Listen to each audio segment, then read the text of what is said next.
નમસ્કાર દર્શક મિત્રો, કિસાન સમાચાર ચેનલમાં તમારું ખૂબ જ સ્વાગત છે। જાણી લઈ આજના સૌથી મોટા સમાચાર। ચોમાસા પહેલા આંબાલાલ પટેલે કરી ખતરનાક આગાહી। ટ્રમ્પે કહ્યું તેલના ભાવમાં ઘટાડો થશે। ગુજરાતમાં આવ્યા ચોંકાવનારા આંકડાઓ સામે। લાયસન્સને લઈને બદલાઈ શકે છે નવા નિયમો। ઉનાળાની વિદાય અને વાતાવરણમાં મોટો પલટો। ટ્રમ્પ હવે હાફડા ફાફડા થયા। ખેડૂતોના ખાતરના નિયમમાં બદલાવ। આધાર કાર્ડ ઉપર હવે 90,000 રૂપિયા સુધીની સહાય। ખેડૂતો માટે મુખ્યમંત્રીનો મોટો નિર્ણય। આ તમામ અગત્યપૂર્ણ અને મહત્વપૂર્ણ સમાચાર જાણીએ તે પહેલા મિત્રો, ગુજરાતના ખેડૂતોની આ કિસાન સમાચાર ચેનલને જરૂરથી સબસ્ક્રાઇબ કરીને વિડીયોને એક લાઇક કરી દેજો। આજના સૌથી મોટા સમાચાર। ચોમાસા પહેલા વરસાદને લઈને આંબાલાલ પટેલે કરી ખતરનાક આગાહી। મિત્રો, અત્યારે ઉનાળો વિદાય ઉપર છે અને ચોમાસાની શરૂઆત છે। તે દરમિયાન અત્યારે ગુજરાતના તમામ ખેડૂતો એકમાત્ર વરસાદની રાહ જોઈને બેઠા છે અને લોકો પણ અત્યારે વરસાદની આતુરતાપૂર્વક રાહ જોઈ રહ્યા છે। ત્યારે બધા લોકો અત્યારે હવામાન નિષ્ણાત આંબાલાલ પટેલના અનુમાન મુજબ જૂન મહિનામાં વિધિવત રીતે તબક્કે વરસાદી સિસ્ટમો અત્યારે ગુજરાત રાજ્યમાં શક્યતા શરૂ થઈ જશે। તેમના જણાવ્યા અનુસાર પ્રી મોન્સૂન પ્રવૃત્તિઓ બાદ દક્ષિણ ગુજરાત, જેમાં સુરત, વાપી, વલસાડમાં વરસાદી માહોલ વધુ મજબૂત બની શકે છે। ત્યારબાદ અત્યારે રાજ્યના અન્ય વિસ્તારોમાં પણ વરસાદનું પ્રમાણ વધે તેવી સંભાવના છે। તેમણે કહ્યું કે તમામ ગુજરાતવાસીઓ 16થી 21 જૂન દરમિયાન વાતાવરણમાં મોટો પલટો આવશે અને તમામ લોકો ગાજવીજ સાથે વરસાદની પ્રવૃત્તિઓ વધવાની શક્યતાઓને અનુભવ કરશે। આંબાલાલ પટેલના અનુસાર અત્યારે 18થી 28 જૂન વચ્ચે ગુજરાતમાં ચોમાસાની સત્તાવાર અને વ્યાપક અસર જોવા મળી શકે છે। જો અરબી સમુદ્રમાં અને બંગાળની ખાડીમાં સર્જાતી હવામાન પ્રણાલીઓ અનુકૂળ રહે તો ચોમાસાની શરૂઆત સામાન્ય કરતાં વધુ સક્રિય રહે છે। ત્યારબાદના બીજા મોટા સમાચાર। ટ્રમ્પે કહ્યું તેલના ભાવ ઘટશે। ઈરાન, ઇઝરાયલ અને અમેરિકા વચ્ચે ચાલી રહેલા સંઘર્ષનો હવે વિરામ આવવા જઈ રહ્યો છે, કારણ કે અમેરિકાના રાષ્ટ્રપતિ ડોનાલ્ડ ટ્રમ્પ દ્વારા અત્યારે અહેવાન કરવામાં આવ્યું છે કે આવનારા એક અઠવાડિયાની અંદર ઈરાન સાથે અમે સંપૂર્ણ રીતે શાંતિ સમજોતા પર સહી કરી લેશું અને ત્યારબાદ જે વિશ્વમાં છેલ્લા 4-5 મહિનાથી આ મંદીનો જે માહોલ સર્જાયો છે, પેટ્રોલ અને ડીઝલના ભાવ વધવાને કારણે તે ફરી એકવાર અત્યારે તેજી પકડતો જોવા મળશે, કારણ કે રાષ્ટ્રપતિ ટ્રમ્પ દ્વારા જણાવવામાં આવ્યું કે ઈરાન સાથે શાંતિ સમજોતામાં અમે સ્ટેટ ઓફ હોર્મુઝ માર્ગને ફરી એકવાર ચાલુ કરાવશું, જેના કારણે ફરી એકવાર ઓઇલના ભાવમાં ઘટાડો આવશે અને સ્થિતિ સામાન્ય થઈ જશે તો ફરી એકવાર તમામ લોકોના રોજગાર ધંધાઓ ફરી એકવાર ચાલુ થઈ જશે। તેઓએ BCCA ન્યૂઝ સાથે વાતચીતમાં જણાવ્યું કે અમે આવનારા 2 અઠવાડિયાની અંદર સંપૂર્ણ ઈરાન પર વિજય પ્રાપ્ત કરી લેશું અને ઈરાન સાથે શાંતિ સમજોતાઓ પર હસ્તાક્ષર કરશું અને ત્યારબાદ તેઓએ જણાવ્યું કે ફરી કોઈ પણ વાર ઈરાન ઉપર હુમલો કરવામાં નહીં આવે અને અમેરિકાએ ઇઝરાયલને પણ ચેતવણી આપી દીધી છે કે તેઓ હવે ફરી એકવાર કોઈ પણ દિવસ ઈરાન ઉપર હુમલો ન કરે। ત્યારબાદના અગત્યપૂર્ણ સમાચાર। ગુજરાતમાં ચોંકાવનારા આંકડાઓ સામે આવ્યા। અત્યારે આવક કરતાં ગુજરાતનું દેણું 2.5 ગણું વધી ગયું છે। 65,000 રૂપિયાનો ગુજરાત સરકાર પર વર્ષ 2026-27 સુધીમાં બોજો વધી ગયો છે, જ્યારે આવનારા દિવસોમાં 4.87 લાખ કરોડ રૂપિયા જેવો અંદાજો થઈ જવાનો છે। રાજ્યના દરેક નાગરિકો પર અત્યારે સરેરાશ 65,100 રૂપિયાનું માથાદીઠ દેવું નોંધાઈ ગયું છે।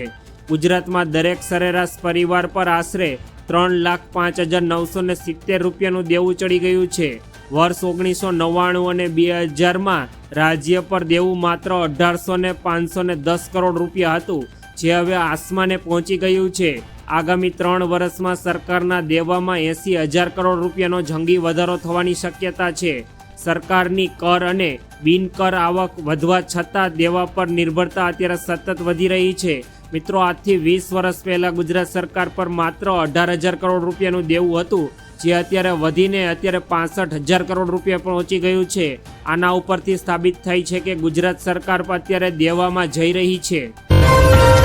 ત્યારબાદના મોટા સમાચાર। લાયસન્સને લઈને સરકાર દ્વારા નિયમોમાં બદલાવ આવી શકે છે। જો તમારી પાસે પણ લાયસન્સ છે તો આ સમાચાર તમારા માટે ખૂબ જ ઉપયોગી। જો તમારી પાસે પોતાની ગાડી છે અથવા ભવિષ્યમાં નવી કાર કે બાઇક ખરીદવાનું વિચાર કરી રહ્યા છો તો તમારા માટે ખુશખબર છે. કેન્દ્ર સરકાર દ્વારા ડ્રાઇવિંગ લાયસન્સ એટલે કે ડીએલ વાહનો સાથે જોડાયેલા નિયમોમાં ખૂબ જ મોટો ફેરફાર કરવાની તૈયારી કરી રહી છે. આ નવા ફેરફાર પાછળ સરકારનો મુખ્ય હેતુ સામાન્ય લોકોને આરટીઓ ઓફિસના ધક્કા ખાવાથી બચાવવાનો અને તમામ કામોને સરકાર હવે અત્યારે ડિજિટલ બનાવવાનો પ્રયાસ કરી રહી છે.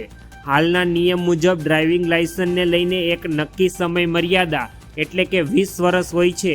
ત્યારબાદ ફરી તેને રિન્યૂ કરાવવું પડે છે. લાયસન્સ રિન્યૂ કરાવવા માટે લોકોએ વારંવાર દસ્તાવેજો જમા કરાવવા પડે છે અને આરટીઓ ઓફિસ જવું પડે છે. સરકાર હવે આ મુશ્કેલીમાંથી કાયમ માટે ખતમ કરવા જઈ રહી છે અને નવા પ્રસ્તાવ મુજબ ડ્રાઇવિંગ લાયસન્સની માન્યતા સીધી 50 વર્ષ સુધી વધારવામાં આવી શકે છે. જો આ નિયમ લાગુ થશે તો દેશના કરોડો વાહન ચાલકોને વારંવાર રિન્યૂ કરાવવાની ઝંઝટમાંથી મોટી રાહત મળી જશે. ત્યારબાદના અગત્યપૂર્ણ સમાચાર ઉનાળાની વિદાય અને વાતાવરણમાં મોટો પલટો. ગુજરાત રાજ્યમાં હાલ એક બાજુ અત્યારે કાળઝાળ ગરમી અને બીજી બાજુ બફારાનો પ્રકોપ જોવા મળી રહ્યો છે, ત્યારે બીજી બાજુ હવામાન વિભાગ દ્વારા પણ રાજ્યના નાગરિકો માટે રાહતના સમાચાર આપ્યા. આગામી દિવસોમાં રાજ્યના વિવિધ ભાગોમાં ગરમીની વચ્ચે જ વરસાદી માહોલ જમાવટ સત્તાવાર રીતે આગાહી કરાઈ છે. ખાસ કરીને દક્ષિણ ગુજરાતના વાતાવરણમાં મોટો પલટો આવવાની સંભાવના વ્યક્ત કરાઈ છે. અત્યારે ચોમાસું ધીરે ધીરે મહારાષ્ટ્રના દક્ષિણ ભાગોમાં પહોંચી ગયું છે અને કર્ણાટકના ઉત્તરના ભાગોમાં પણ અત્યારે ચોમાસું પોતાનું દમખમ બતાવી રહ્યું છે અને આવનારા 10થી 12 દિવસમાં ગુજરાતના વાતાવરણમાં પણ ચોમાસાનો પ્રવેશ થઈ જશે અને ગુજરાતના લોકોને પણ આવનારા દિવસોમાં ગરમી અને બફારાથી રાહત મળશે. ત્યારબાદના મોટા સમાચાર, ટ્રમ્પ હવે હાફડા ફાફડા થયા. ઈરાન યુદ્ધ પર અમેરિકન રાષ્ટ્રપતિ ડોનાલ્ડ ટ્રમ્પના તેવર બદલાતા જોવા મળી રહ્યા છે. જેની સાથે જ મળીને ઈરાનને બરબાદ કર્યું, હવે તેને જ ડોનાલ્ડ ટ્રમ્પે ચેતવણી આપી રહ્યા છે. જી હા, ડોનાલ્ડ ટ્રમ્પે અને બેન્જામિન નેતન્યાહુ વચ્ચે કંઈ ઠીક નથી ચાલી રહ્યું. ઈરાન યુદ્ધ પર પોતાની મરજી ચલાવી લેવા બેન્જામિન નેતન્યાહુએ ડોનાલ્ડ ટ્રમ્પને ચેતવણી આપી છે અને કહ્યું કે જો અમેરિકા ઈરાનને કોઈ પણ પ્રકારનો હવે સપોર્ટ કરશે તો અમે ફરી એકવાર ઈરાન પર હવાઈ હુમલાઓ તેજ કરી દેશું. અને બદલામાં ડોનાલ્ડ ટ્રમ્પે પણ અત્યારે ઈરાન ઇઝરાયલ યુદ્ધ વચ્ચે અત્યારે બેન્જામિન નેતન્યાહુને કડક શબ્દોમાં ચેતવણી આપી દીધી છે કે જો સંપૂર્ણ યુદ્ધ વિરામ બાદ ઈરાન પર કોઈ પણ પ્રકારનો ઇઝરાયલ હુમલો કરશે તો હવે ફરી એકવાર અમેરિકા તેને બચાવવામાં કોઈ પણ મદદ કરશે નહીં અને તેઓ હવે યુદ્ધમાં પણ ઉતરશે નહીં. ત્યારબાદના અગત્યપૂર્ણ સમાચાર, ખેડૂતોના ખાતરના નિયમો બદલાયા. અત્યારે દેશના કૃષિ ક્ષેત્રે પારદર્શિકતા લાવવા અને ખેડૂતોના હિતોનું રક્ષણ કરવા માટે સરકાર દ્વારા એક અત્યંત મહત્વપૂર્ણ નિર્ણય લેવાયો. સબસિડીરાઇઝ ખાતર વિતરણમાં હવે નવી તકનીકનો ઉપયોગ કરી વિતરણ વ્યવસ્થાને વધુ ચુસ્ત બનાવવામાં આવશે. આ નવી કાયદાકીય ફ્રેમવર્ક હેઠળ કોઈપણ ખેડૂતોને ખાતર મેળવતા પહેલાં તેમના આધાર કાર્ડ અને ઓફિશિયલ ડિજિટલ રેકોર્ડની સંપૂર્ણ વેરિફિકેશન કરાવવું ફરજિયાત રહેશે. સરકારના પગલાંથી માત્ર સાચા લાભાર્થીઓ સુધી સબસિડીનો લાભ પહોંચશે અને વહીવટી પ્રક્રિયા વધુ મજબૂત બનશે.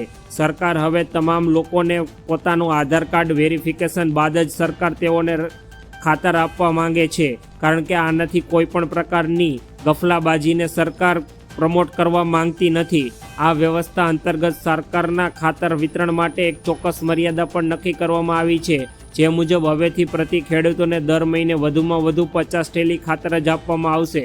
આ સમગ્ર પ્રક્રિયા સંચાલન ફર્ટિલાઇઝર્સ સેલ્સ ફ્રેમવર્ક અંતર્ગત અત્યાધુનિક ડિજિટલ ટેકનોલોજીના માધ્યમથી કરવામાં આવશે.